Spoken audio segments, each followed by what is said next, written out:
بسم اللہ الرحمن الرحیم۔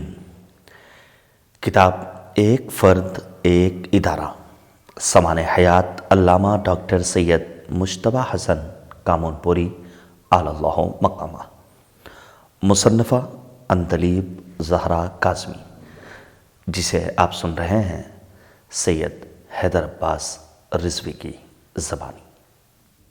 آپ نے بڑی محنت و جستجو سے امامیہ مشن پاکستان کے لیے پہلا 5 سالہ منصوبہ تیار فرمایا۔ اس کا مقصد اسلامی علوم و تاریخ کی نشر و اشاعت اور اسلام کے آفاقی تصور اور جذبہ خدا پرستی کو متحرک کرنا تھا۔ قوم کی ترقی اور دین کی صحیح اشاعت کے لیے آپ کے دل میں طرح طرح کے منصوبے اور پروگرام تھے۔ اس منصوبے کے مطالعے سے اندازہ ہوگا کہ اگر قوم نے ساتھ دیا ہوتا تو اس کے ذریعے ایک نہایت اہم اور وقت کی ایک بے حد ضروری کمی پوری ہو جاتی۔ امامیہ مشن کے ناظم اپنے پیش لفظ میں لکھتے ہیں، ہمارا فرض ہے کہ نہ صرف پاکستان بلکہ دنیا کے بچے بچے کو اسلام کی تعلیمات سے روشناس کرائیں تاکہ بے چین اور پریشان دنیا اسلام کے امن میں پناہ لے سکے۔ اس اہم مقصد کے پیش نظر امامیہ مشن پاکستان نے اس عظیم ترین کام کو باقاعدہ منصوبہ بندی کے ساتھ آگے چلانے کا مصمم ارادہ کیا ہے۔ چنانچہ پہلا 5 سالہ منصوبہ پیش کرنے کی سعادت حاصل کی جا رہی ہے۔ اس سلسلے میں سب سے پہلے ہم نے یہ مناسب سمجھا کہ قوم کے علم دوست حضرات کی آراء حاصل کی جائیں۔ چنانچہ مشن کے ماہوار آرگن پیام عمل کے اداراتی نوٹ کے علاوہ تمام قومی جرائد میں سوال نامہ اور پھر اس کی یاد دہانی شائع کرائی گئی۔ 500 سے زائد حضرات سے بذریعہ ڈاک رابطہ قائم کیا گیا۔ متعدد یادآور بھیجے گئے، جس کے نتیجے میں تقریباً 100 حضرات نے اپنے مفید مشوروں سے آگاہ فرمایا۔ علماء کرام میں جناب سرکار سید العلماء مولانا علی نقی صاحب قبلہ، مولانا سید اظہر حسن صاحب سیدی، مولانا محمد حسین صاحب سرگودھا، مولانا سید نجم الحسن صاحب کراروی، مولانا گلاب شاہ صاحب، مولانا سید ظفر حسن صاحب امروہوی، مولانا محمد بشیر صاحب انصاری، مولانا مرزا یوسف حسین صاحب، مولانا آغا بہرابی صاحب لاہور، مولانا سید ظفر الحسن صاحب بنارس، مولانا نظر الحسین صاحب سکھر، حافظ عبدالعلی صاحب، مولانا مشتاق حسین صاحب مشاہدی کراچی، مولانا ناصر حسین صاحب ناروال، مولانا آغا مہدی صاحب لکھنوی کراچی، مولانا آغا جعفر صاحب مدیر شمس کراچی، مولانا محمد ناصر قاسمی، مولانا مفتی جعفر حسین صاحب، مولانا خورشید حسین جعفری صاحب، مولانا امیر الدین صاحب، مولانا امداد حسین کاظمی صاحب، مولانا قلب صادق صاحب لکھنؤ، مولانا نظر حسن صاحب گوپال پوری، مولانا محمد جعفر صاحب کرش نگر لاہور، مولانا حامد حسین اشروی صاحب بہرائچ، مولانا رضی الدین حیدر صاحب الہ آباد، مولانا سید کاظم نقوی صاحب نجف اشرف، مولانا شبیع الحسن صاحب نونہروی، مولانا شفیع حیدر صاحب بہرائچ، مولانا وجیہ الحسن صاحب لکھنؤ، مولانا حشمت علی صاحب حیدرآباد پاکستان، مولانا غلام مہدی صاحب سندھ، علامہ فرقانی کراچی نے اپنی گراں قدر رائے سے نوازا۔ لیکن اس حقیقت کا اظہار کرنا ہم مناسب سمجھتے ہیں کہ مذکورہ تمام کوششوں کے باوجود بھی منصوبہ اس قابل نہیں تھا کہ اس پر انحصار کیا جا سکے۔ چنانچہ یہ مناسب سمجھا گیا کہ جناب مولانا سید مجتبیٰ حسن صاحب قبلہ کامون پوری مجتہد العصر فاضل جامع ازہر ناظم شعبہ دینیات مسلم یونیورسٹی علی گڑھ سے درخواست کی جائے کہ وہ اس منصوبے کو آخری شکل دیں۔ ہم مولانا ممدوح کے اس احسان کو کبھی فراموش نہ کر سکیں گے کہ انہوں نے قلیل ترین وقت میں زیر نظر نہایت جامع اور مفید منصوبہ مرتب فرما کر ہماری درخواست کو شرف قبولیت بخشا۔ ان اللہ لا یضیع اجر المحسنین۔ ایچ جعفری، ناظم 5 سالہ منصوبہ امامیہ مشن پاکستان، جنوری 1963۔ جن حضرات نے اس منصوبے کا مطالعہ فرمایا ہے انہیں حضرت علامہ کی وسیع معلومات اور مطالعے کا اندازہ ہوگا۔ تقریباً 67 صفحات پر مشتمل یہ منصوبہ، جس میں تمام اسلامی علوم، جدید علوم، تاریخ، فلسفہ، جغرافیہ، سائنس، کیمیا، علم حیوانات، سیاحت نامہ، حیات، ادب، معلومات عامہ، سیاست، ثقافت و تمدن اور معاشیات وغیرہ موضوعات پر بڑے اعلیٰ درجے کے عنوانات تجویز کیے ہیں۔ یہ اسلام اور شیعہ کلچر پر ریسرچ کرنے والوں کے لیے مختلف نقطۂ نظر سے رہنما کی حیثیت رکھتا ہے۔ اہل دانش نے اس منصوبے کو بہت پسند کیا اور بر صغیر میں اس کو بڑی قدر کی نگاہ سے دیکھا گیا۔ اس کے متعلق متعدد مضامین اور تبصرے اہل قلم حضرات نے تحریر فرمائے۔ مولانا نصیر حسین صاحب پاروی مرحوم و مغفور اس منصوبے پر تبصرہ فرماتے ہوئے لکھتے ہیں، چونکہ علم ایک خزانہ ہے، اس لیے ہر ایک کا کام نہیں کہ وہ اس خزانے سے بیش بہا جامع صفات اور ہمہ گیر اثرات کا حامل جوہر منتخب کر کے ایک موزوں راہ عمل پیدا کر سکے۔ یہ تو اسی کا کام ہے جو بحر علوم کا غواص ہو۔ خوش نصیب ہے امامیہ مشن کہ اس نے اس مقصد کے لیے علامہ کامون پوری کی خدمات حاصل کر کے ایک مکمل اور جامع 5 سالہ منصوبہ قوم کے سامنے پیش کیا۔ یہ علوم کا ایک ایسا دریا ہے جس سے ہزاروں چشمے پھوٹ کر نکلے ہیں۔ انسان بنانے کے لیے انسانی دماغ میں جتنے علوم کے اثرات کے نفوذ کی ضرورت ہے وہ قریب قریب اس مجوزہ پروگرام میں موجود ہیں، یعنی قرآن مجید جس کے 5 شعبے ہیں، اوراد و وظائف و اعمال و زیارات، حدیث جس کے 4 شعبے ہیں، عقائد و کلام، اصول فقہ، حکمت، اخلاق، اصلاحات، تربیت و تعلیم، خطبے، موعظے، ذاکری، تبلیغ، جمالیات، فنون لطیفہ، صحت، سیرت نبی و ائمہ علیہم السلام، تاریخ اسلام، تاریخی شخصیتیں، مقاتل، اسلاف و اخلاف و اصحاب نبی و ائمہ علیہم السلام، تاریخ و فلسفہ مذہب، علم تنقید، علم تاریخ، علم فہرست و تالیف و تصنیف، تنظیم کتب خانہ و مدارس و صحائف، جغرافیہ و سیاحت نامے، سیاسیات، سائنس اور اسلام، علم حیوانات و اسلام، نسائیات، ادبیات، معلومات عامہ، تصانیف کے خاکے، نصاب دینیات، اسلام اور تعمیر انسانیت، جبر و اختیار، اسلامی فکر کا بنیادی امتیاز، اسلامی نظام زندگی، اخلاقی نظام، روحانی نظام، معاشرتی نظام، تعلیمی نظام، اصلاحات و تجوید، اسلام کے معاشی مسائل، اسلام کا سیاسی نظام، مسلمانوں کی ثقافتی و تمدنی جدوجہد کا سرسری جائزہ، اسلامی تہذیب، تاریخ شیعہ، حکومت آل بویہ، ہند و پاک کے شیعوں کی تاریخ، شیعہ اور سیاست عربی، ادب میں شیعوں کا حصہ، شیعوں کی فقہی ترقی، تصور مہدی موعود، تاریخ عزاداری، شمس العلماء مفتی محمد عباس اللہ مقامہ۔ اس جامع و مکمل مجوزہ پروگرام کی تفصیلات میں اور زیادہ وسعت پیدا کر کے اس 5 سالہ منصوبے کو اور زیادہ وسیع بنا دیا گیا ہے اور بہت سے مفید عنوانات قائم کیے گئے ہیں، جیسا کہ اس مجوزہ پروگرام پر نظر غیر ڈالنے سے معلوم ہوگا۔ چنانچہ ایک ذیلی عنوان واقع کربلا پر رسائل اور کتابچے کے تحت 76 عنوانات قائم کیے گئے ہیں، ملاحظہ ہو صفحہ نمبر 41 سے 44 تک۔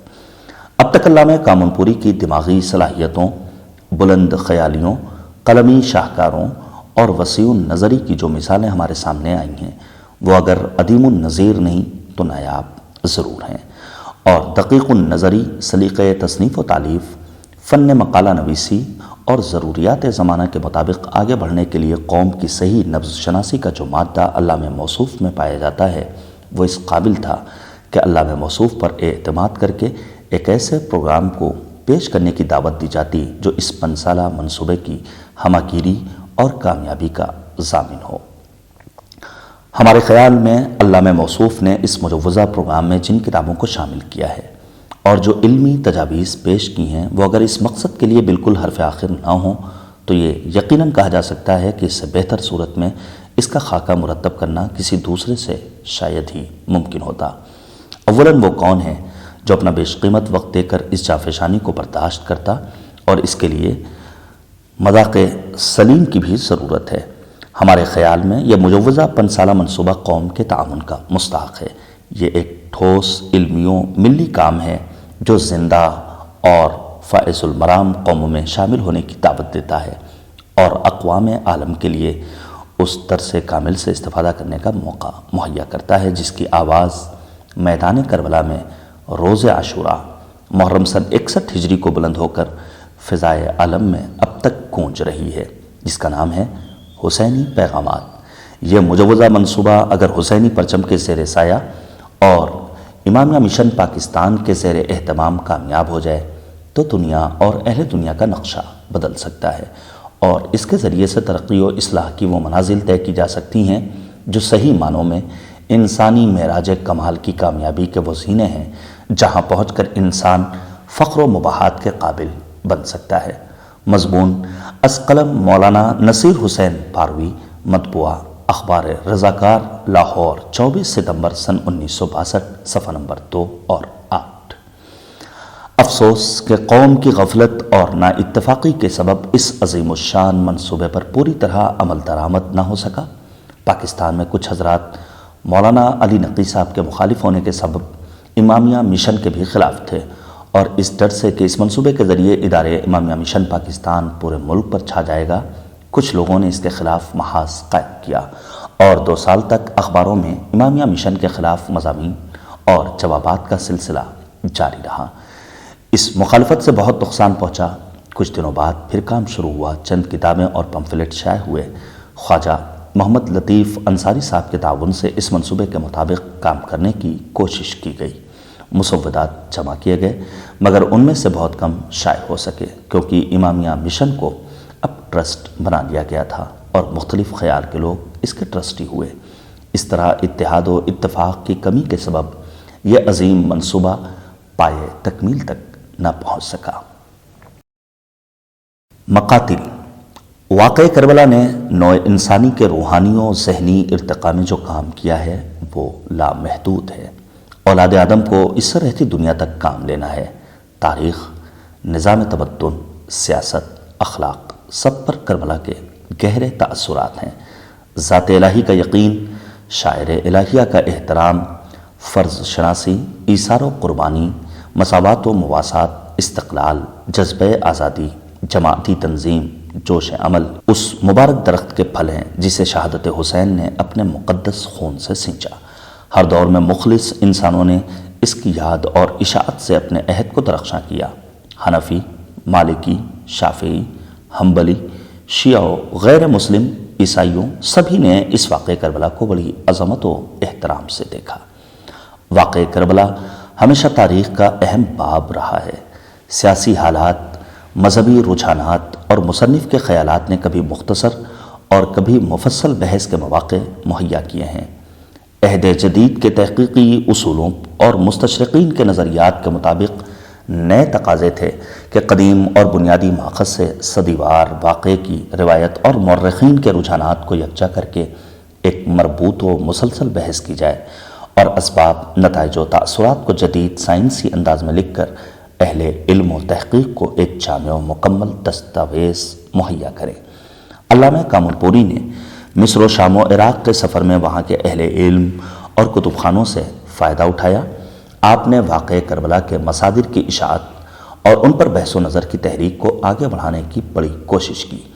آپ کی تجویز تھی کہ واقعہ کربلا سے متعلق قدیم ترین مصادر اور ہر صدی کے مؤلفات جو مخطوط و نادر الوجود ہوں یا غیر مرتب ہوں، انہیں ترتیب و تدوین اور ترجمہ و درایت کے ساتھ شائع کیا جائے تاکہ حق و صداقت ظاہر ہو اور عوام صحیح معلومات حاصل کر سکے۔ مثلا مقتل ابو مخنف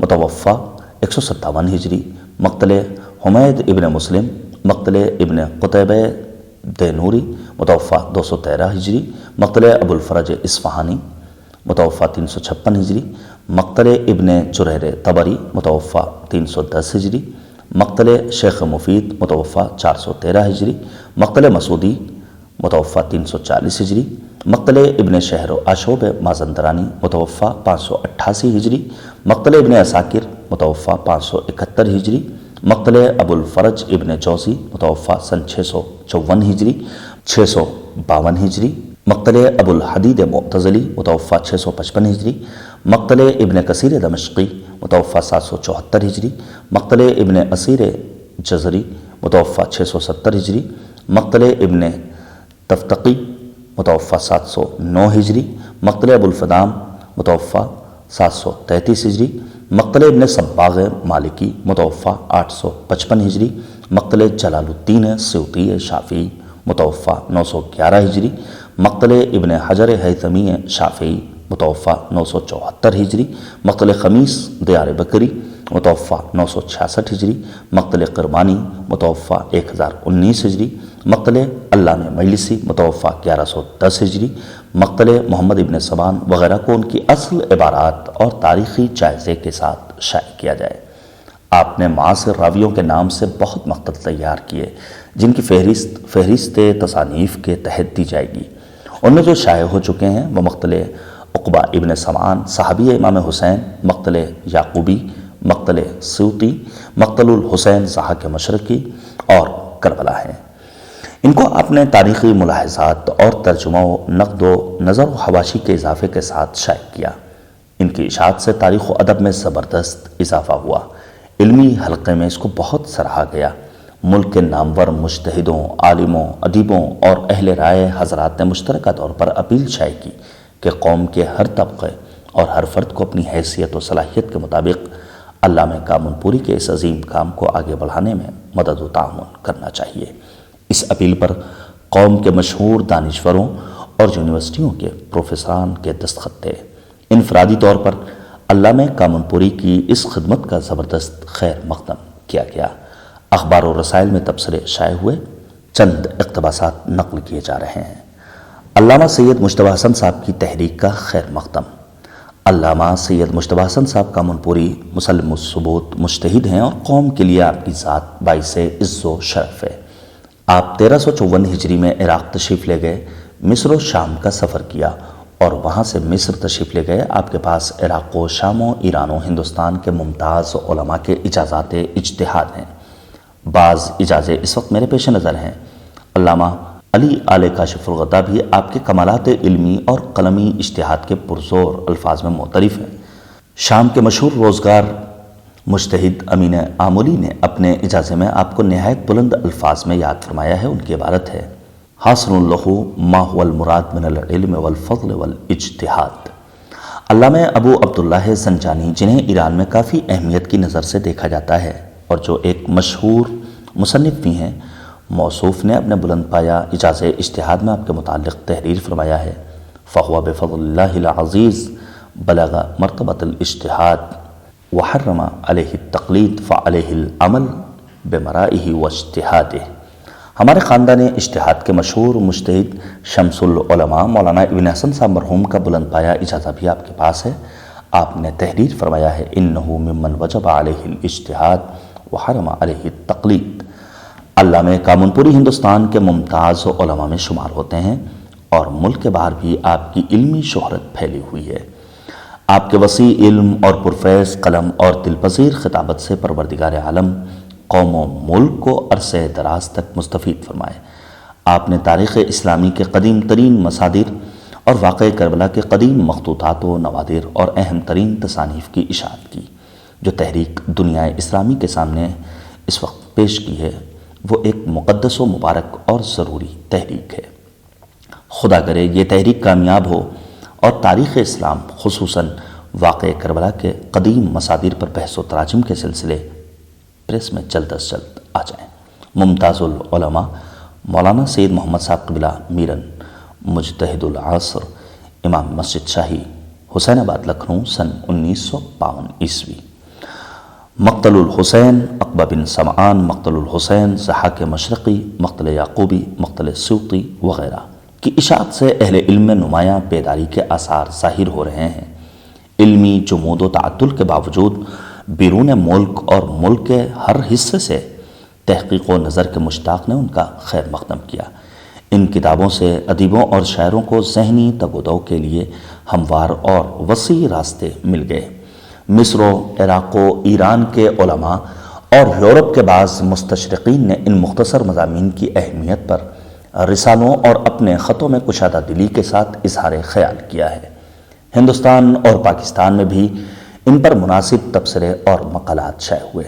مولانا عبد الماجد دریابادی، مولانا ضیاء احمد بدایونوی، پروفیسر علی گڑھ مسلم یونیورسٹی باقر مہدی فیض آبادی ایم اے، مولانا مرتضی حسین لکھنوی ثم لاہوری، ڈاکٹر محمد وحید مرزا صدر شعبہ عربی لکھنؤ یونیورسٹی، سید آغا حیدر ایم اے سابق صدر شعبہ فارسی ناگپور یونیورسٹی، مولانا محمد رضی مرحوم زنگی پوری، شاعر ملت اقبال بانو ڈاکٹر ابوالحسن عاشق حسین برہان پوری ایم اے اور خان بہادر علی سجاد حسین ریٹائرڈ کمشنر وغیرہ نے اپنے اپنے قیمتی تبصرے شائع کیے۔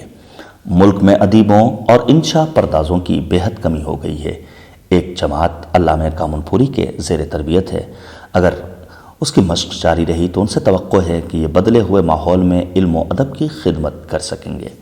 میں صمیم قلب سے ادارے مجلس علمی کی اصلاحی اور علمی جدوجہد کا معترف ہوں۔ یقین کامل ہے کہ اس کے رسائل سے قوم کا ذہنی معیار کافی بلند ہوگا، اس لیے کہ اس ادارے کو علامہ کامن پوری ایسے مدیر کی سرپرستی کا شرف حاصل ہے جو اپنی میانہ روی، بے لوثی، خلوص اور روشن فکری میں اس وقت تنہا اپنی مثال ہیں۔ فدائے ملت شیخ ممتاز حسین جونپوری لکھنؤ، سابق صدر انجمن وظیفہ سادات و مؤمنین و جوائنٹ سیکرٹری آل انڈیا شیعہ کانفرنس۔ ملک کے مجتہدین و علماء و افاضل و اہل رائے کی قوم سے اپیل۔ واقعہ کربلا نوع انسانی کا بے نظیر و عظیم الشان روحانی اور تہذیبی کارنامہ ہے۔ علامہ سید مجتبیٰ حسن کامن پوری نے عراق و شام وغیرہ کے علماء اور کتب خانوں سے استفادہ کیا، خصوصاً مصر میں کئی سال محض تاریخ کے مطالعے میں صرف کیے۔ آپ نے قوم میں تاریخی ذوق پیدا کرنے کے لیے اس سلسلے میں کچھ قابل قدر اقدامات کیے ہیں۔ آپ نے یہ بھی تجویز پیش کی ہے کہ کربلا کے قدیم ترین مصادر کو ترجمہ و بحث و تمحیص و درایت کے ساتھ شائع کیا جائے تاکہ موجودہ نسل اس واقعے کی عظمت سے فائدہ اٹھائے اور آنے والی نسلوں کو حق و صداقت کی روشن راہ میں نجات کا گوہر مقصود مل جائے۔ واقعہ کربلا کی اشاعت کے لیے علامہ کامن پوری اسلامی دنیا کے ان چند روشن فکر علماء میں ہیں جو اپنی وسعت معلومات، بے تعصبی اور بلند تصانیف کی وجہ سے عہد حاضر کے لیے سرمایہ ناز ہیں۔ ڈاکٹر کامن پوری نے تاریخ اسلام کا گہرا مطالعہ کیا ہے۔ وہ ان اصولوں سے بخوبی واقف ہیں جن پر کار بند رہنا ہر مورخ کے لیے ضروری ہے۔ آپ کی تصانیف اہل نظر سے خراج تحسین حاصل کر چکی ہیں۔ مقتل الحسین یعقوبی بھی ادبی حلقوں میں یقیناً قدر و منزلت حاصل کرے گی۔ ترجمے کی عبارت سلیس اور زبان شائستہ ہے۔ تمہید ان کے عالمانہ اور ناقدانہ اسلوب تحریر کا اچھا نمونہ ہے۔ غرض ہر اعتبار سے یہ مختصر سی کتاب جامع و مکمل ہے اور مصنف مستحق مبارکباد ہیں۔ ڈاکٹر وحید مرزا ایم اے پی ایچ ڈی لندن، صدر شعبہ عربی لکھنؤ یونیورسٹی۔ علامہ کامن پوری نے مقتل الحسین کے متعلق جو تاریخی روایتیں اب تک پردہ خفا میں تھیں ان کو منظر عام پر لانے کا مستحسن فریضہ اپنے ذمے لے لیا۔ ڈاکٹر وحید مرزا، صدر شعبہ عربی لکھنؤ یونیورسٹی۔ کتاب کربلا کی اشاعت پر پروفیسر سید آغا حیدر صاحب، صدر شعبہ فارسی ناگپور یونیورسٹی نے ایک طویل نظم لکھی تھی جو ناظرین کی اور سامعین کی دلچسپی کے لیے نقل کی جا رہی ہے۔ کہاں ہیں آج شیدایان ملت، کہاں بیٹھے ہیں اس دم حق کے جویا، ادھر آئیں سنیں باتیں ہماری، اسی میں فائدہ ملت کو ہوگا۔ در علم و ہنر اب کھل گیا ہے، ہر ایک لے آن کر کے اپنا حصہ۔ وہ ملت جس کے ٹکڑے ہو گئے ہیں، وہ ملت جس کے ٹکڑے ہو گئے ہیں، وہ مشرب جس میں ہے ہر شخص پیاسا، اسی کو متحد کرنے کا ضامن، آتش اس کی بجھانے کا پیالہ، ضرورت جس کی تھی اس وقت ہم کو وہی تو چھپ گیا ہے اب رسالہ۔ کتاب کربلا شائع ہوئی ہے، تھی جس کی منتظر عرصے سے دنیا، اگرچہ اس میں ہیں 16 مقالے مگر بھاری ہے سب کا سب سے پلہ، مقالات اس کے سب جامع و معنی، بہت ہی اختصار ان میں ہے ہوتا، صدا دی خواب میں ہاتف نے آ کر، حقیقت میں یہ ہے کوزے میں دریا، ہزاروں اس میں مروارید پنہا، جو غوطہ زن ہو در اس کو ملے گا، بیانات اس کے جملہ مستند ہیں، مہ حق چیر کر باطل کو نکلا، حقیقت نے نقاب رخ جو الٹی، تو کیسا اس جہاں میں نور پھیلا، نظر آیا ہمیں نور حقیقت جب اس نے جامع الفاظ پہنا، اثر کرتا ہے جب جوش طبیعت تو خامہ لے کے ہے مضمون اڑتا، زباں میں زور طاقت ہے قلم میں، زباں میں زور طاقت ہے قلم میں، نہ ہو پھر کیوں اثر سے پر رسالہ، یہ چھپ کر ہو گیا ہے سرفرازی، ہے شہر لکھنؤ جس کا ملجا، پڑھیں گے شوق سے جو کربلا کو، عمل کا ان میں پیدا ہوگا جذبہ، دلوں میں گرمیاں، ہمت جگر میں قدم قوت کے بل آگے بڑھے گا، پڑے گی جان بوسیدہ جسد میں، اسی مٹی سے ایک دن گل کھلے گا۔ لہٰذا اے عزیزو ہے گزارش، خریدو اور دیکھو یہ رسالہ، ملے گا لکھنؤ نادان محل سے، اسے قومی پریس نے خوب چھاپا۔ اگرچہ نکلا ہے نادان محل سے، مگر تم کو بنا دے گا یہ دانا۔ مقالات اس کے ہیں سب بیش قیمت، نہ ہرگز کیجیو قیمت کی پرواہ۔ توجہ ہو اگر اس پر تمہاری، بہت ہی جلد یہ پھر سے چھپے گا۔ ہم ایسوں سے ہو کیا تعریف اس کی، کہ جس کا ہو مصنف مجتبیٰ سا۔ بتاؤں کون سے یہ مجتبیٰ ہیں، وہ جن سے ہو گئی ازہر بھی ظاہرہ، وہ جن کے علم سے غائب جہالت، قلم سے جن کے حق کا نور چمکا۔ جناب مجتبیٰ کامون پوری، جو ہیں مشہور ہند و مصر و بطحا، عراق و شام و مصر و ملک ایران، زبان و کل کے ان کے ہیں شیدا۔ یہ مصری مصر سے لے کر کے آئے، وہاں پر آپ نے حنظل کو چھوڑا۔ علوم تربیت، تاریخ و اخلاق، ہر ایک میں مجتبیٰ صاحب ہیں۔ یکتا لیاقت، قابلیت اور خطابت ازل سے ہو چکی ہیں، ان کا حصہ محقق مجتہد نقد و ادب میں زمانہ انسا کیا پیدا کرے گا۔ مقرر، منشی و مفتی، مصنف، بتاؤں کیا ہیں ان کے وصف کیا کیا۔ یہ ہندوستان کے روشن ہیں ہیرے، یہ ازہر کے ہیں یاقوت یگانہ۔ یہ تھے استاد مشرق لکھنؤ میں، علی گڑھ سے مگر ہے اب تو رشتہ۔ ہوئے یہ ہند میں مشہور و معروف، بٹھایا مصر میں بھی جا کے سکہ۔ یہ ازہر سے پی ایچ ڈی ہو کے آئے، انہیں اب ڈاکٹر کہتی ہے دنیا۔ یہ روحانی مریضوں کے معالج، بہت خوبی سے کرتے ہیں مداوا۔ تھے صدر مجلس علماء مشرق، 46 میں ہوا تھا جس کا جلسہ۔ جو عالم آئے تھے محو حیرت، پڑھا تھا آپ نے خطبہ وہ غرہ۔ سنا ہے آپ کو جس نے، بلا شک ہے ہر جلسے میں اب تک یاد کرتا۔ خلیق و زندہ دل جو یائے حق ہیں، دھنی ہیں بات کے عزم سراپا۔ یہ خود مجموعہ علم و عمل ہیں، مجاہد مجتہد خاموش گویا۔ دل گرم ان کے سینے میں نہا ہے، جبھی تو ہوتا ہے پرجوش خطبہ۔ جو لکھتے ہیں وہ ہوتا ہے مدلل، جو کہتے ہیں وہ ہے ایک نقش ضمہ۔ مؤثر ہوتی ہے تحریر و تقریر، ہے گوش و چشم پر دونوں کا ٹھپا۔ نظر میں ان کے ہے وسعت بلندی، جگر میں ان کے ہے وحدت کا جذبہ۔ تمنائے دلی مجتبیٰ ہے کہ ہو ذوق ادب ملت میں پیدا۔ ہر ایک کوشش کرے کسب ہنر کی، ہر ایک انسان ہو خدمت کا شیدا۔ پڑھیں حالات معصومین عالی، انہیں پڑھ کر بنائیں خود کو اعلیٰ۔ سنبھل جائے ذرا سی دیر میں قوم، اگر ذوق کتب بینی ہو پیدا۔ ہزاروں ان کے تحقیقی مقالے، مگر سب پر پڑا ہے ایک پردہ۔ ہر ایک تصنیف ہے فردوس معانی، جو اب خلد ہے ہر ایک رسالہ۔ ہے خدمت قوم کی ان کی اشاعت، بنائیں اس سے دونوں دین و دنیا۔ ہوگر ایسی کتابوں کی اشاعت، تو پھر ہو دین کا دنیا میں سودا۔ محمد چند ہیں یہ مجتبیٰ کے، کہاں سے لاؤں سب لکھنے کا یارا۔ یہ سید ہیں، حسن ہیں، مجتبیٰ ہیں، انہی کے نام کا بجتا ہے ڈنکا۔ مناسب ہے کہ اب خامہ کو روکوں، وہ دیکھو وقت آ پہنچا دعا کا۔ حیات خضر دے حق مجتبیٰ کو، رہے ان کا قلم ہر وقت چلتا۔ قلم کے زور سے ملت بنا دیں، بیاں کے زور سے وحدت ہو پیدا۔ رہیں سرکار مولانا سلامت، قیامت تک رہے ان کا رسالہ۔ 30 دسمبر سن 1950 عیسوی۔